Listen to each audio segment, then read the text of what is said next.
Hi. Hi, everyone. It's nice to see you again. Hello. My name is Joyce. I'm in developer relations over at Postman. And this is my dog, Lucy. She's sleeping right now because she already knows how Postman uses Postman to build APIs. Today, we'll start off with a very brief introduction to Postman. I'll share a little bit of data about API specifications and the usage for different formats.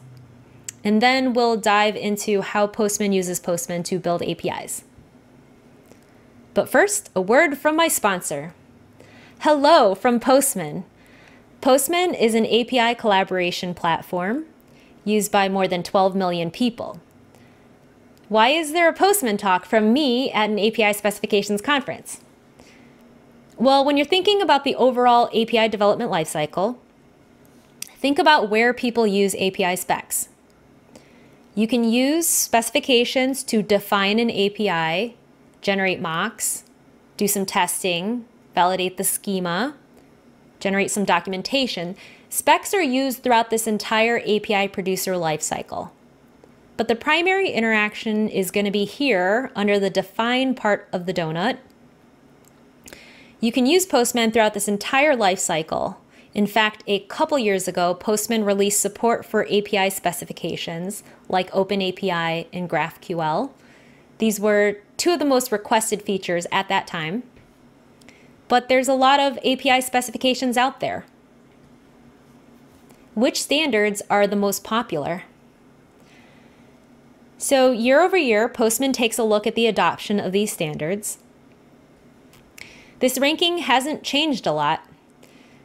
Swagger version 2 still has more adoption than OpenAPI version 3. And I think it was at this conference last year that we were hypothesizing that some of the teams who started with specs earlier are still transitioning to V3, and the tooling might not have caught up yet. So this year we see a lot of growth from GraphQL. You still see RAML holding in there, and Async API is the young upstart gaining some traction. So Postman isn't an API specification standard, not like these here. But people import specification files into Postman, or they directly author the specification in Postman. And from there, they generate mocks, documentation, tests, lots of stuff you can generate from the specification. And this is all stuff you might already know about in Postman that's usually organized as a Postman collection. So then, what is a Postman collection?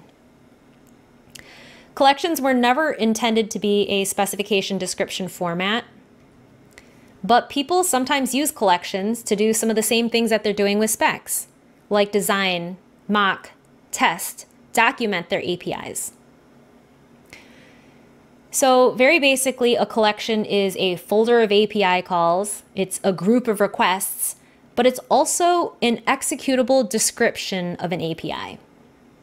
So you can interact with an API, experience all those scenarios, test all those responses, and so on.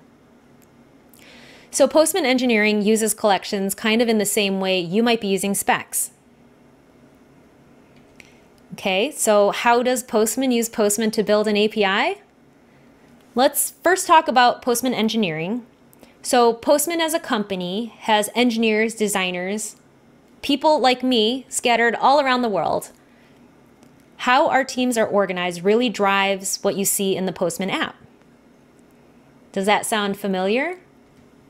Heck yeah. So Conway's Law says any organization will produce a design whose structure is a copy of the organization's communication structure. So according to Conway's Law, software starts looking like the organizations that create them. So how people communicate, collaborate, and even their tooling makes a difference. The way information flows between teams, what they're held accountable for, all of this influences their output. And Conway's Law is real. I've seen it. It's one reason why Amazon and Netflix have little independent teams that communicate kind of like how APIs communicate. So this architectural diagram here is affectionately called the microservices Death Star, just because of the shape, but not for any other reason. So you can see Conway's Law in action by looking at output from teams grouped by function, where you have back-end engineers versus front-end engineers. Or when you look at teams grouped by product, like you have mobile versus web. Or you have teams grouped by workflow. Maybe you have design engineers, build engineers, test engineers, release engineers. You can actually see this. So on the one hand, you have Conway's Law. And on the other hand, you have something called the inverse Conway maneuver that says you can change your org structure in order to change the technical structure that you want. By forcing your people to communicate and collaborate in a different way, you can shape their output. And so with the inverse Conway maneuver, dev teams at Postman are organized into squads. So squads operate on a domain-driven design principle so that each squad focuses only on its core domain and everything else is abstracted or encapsulated in other services. So at Postman, right now we have like 12 squads that work with maybe like 40 microservices. Squads are cross-functional and focus only on their core services. So here's an example of the identity squad, which is focused on the identity domain. And this squad is responsible for services like create a user and authenticate a user. Let's walk through an example.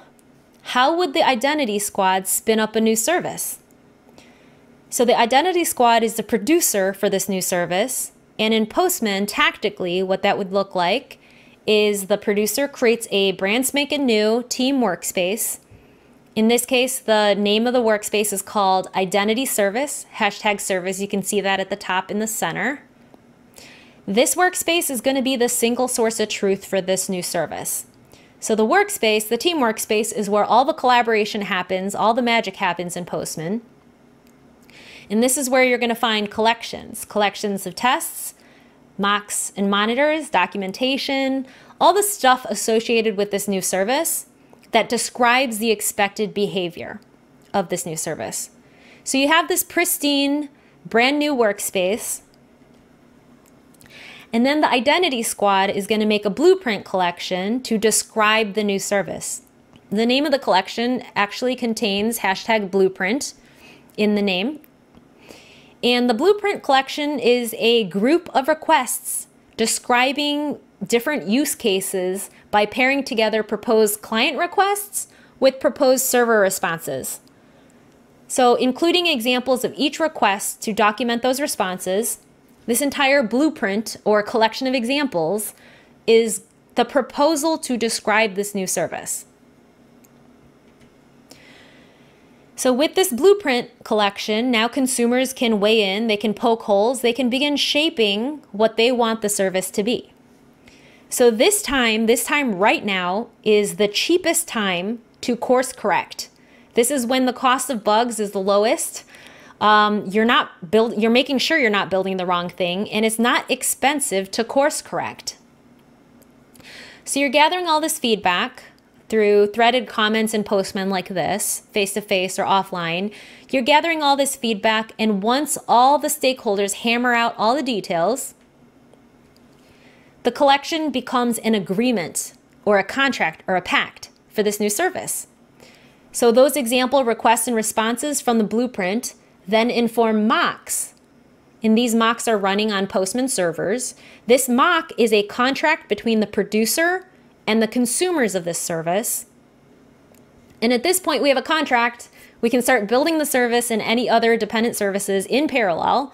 So you have producers writing code, you have consumers writing code, they're writing tests, they're writing documentation. All this stuff happens at the same time, or rather it can happen at the same time, because this activity is bound by, is governed by what everyone agreed upon the new service to be. Okay, so that's how everything gets started. We talked about a blueprint collection to propose, negotiate, and then establish how a new service can be used. Once that becomes a contract, engineering spins up mock servers based on that contract, and then everyone can get started at the same time. So no one's blocked. Testers are going to test, Coders are going to code, writers are going to write. So now what happens when we're ready to deploy the service?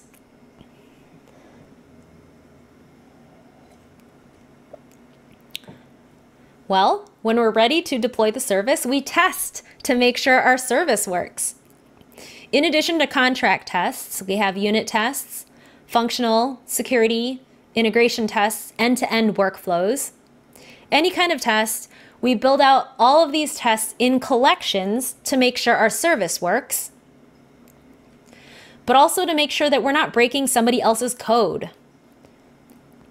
So one of the most useful things Postman Engineering uses to manage their microservices is consumer-driven contract tests. These are tests written by consumers, run by producers. Consumers use those mocks as a reference point, or the contract, remember, for the expected behavior of the service. The consumer writes tests only for the endpoints and only for the properties that they're going to be using, that they're counting on. So they save these tests in a collection that has hashtag contract in the name. You can see it here. And then these contract tests, or rather these collections containing these tests, are maintained in the producer's team workspace. So we're still in identity services team workspace, but potential consumers are writing those consumer-driven contract tests and placing them in that service's workspace. So let's just zoom out a bit and let's recap what consumer-driven contract tests are at Postman. So you have a provider and you have a consumer, and the provider says, this is how you should use my API. The consumer then says, thank you, this is how I am using the API. So the provider provides all these scenarios and potential use cases, and the consumer, this particular consumer rather, only cares about their use cases. So the consumer's only testing endpoints and properties that it cares about. And once this communication has occurred, it becomes a contract or a pact. And this alignment occurs between every provider and every consumer. So you can see in this diagram here, the producer is the user API, and the consumers are the auth service and the user data service.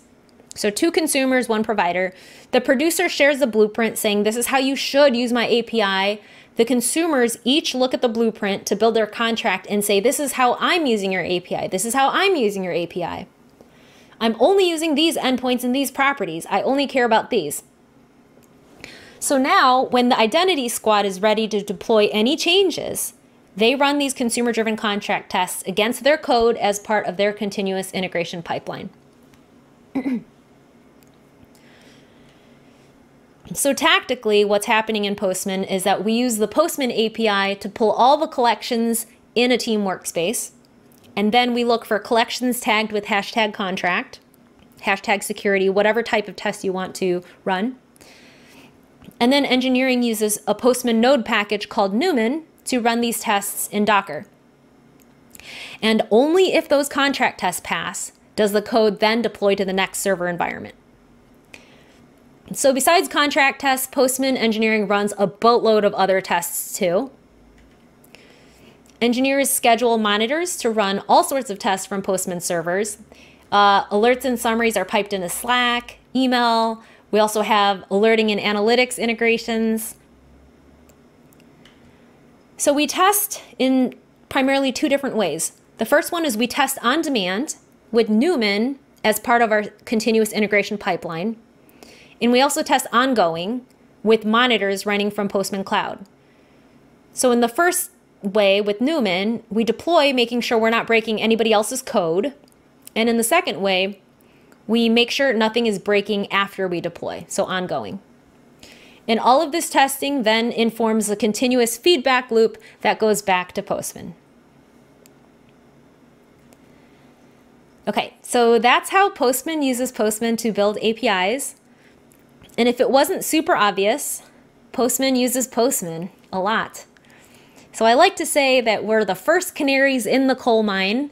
If something's not working or there's a better way to do it, we feel the pain first so that we can iterate when the cost of change is the lowest. So Postman Engineering has a non-traditional take on API first. Our team primarily uses collections to design, document, and govern API development. And we use workspaces as our single source of truth for the expected behavior of a service. So that's how Postman builds APIs. If you're curious about how you all build APIs or the rest of the world builds APIs, we do have an annual survey where we take a look at the underlying tech, workflows, and general API stuff, API things that are out there. So keep your eyes peeled for that. That should be coming out rather soon. And that's it. That's all I had for you today. Thank you very much for attending this talk, and let me know if you have any questions. Bye!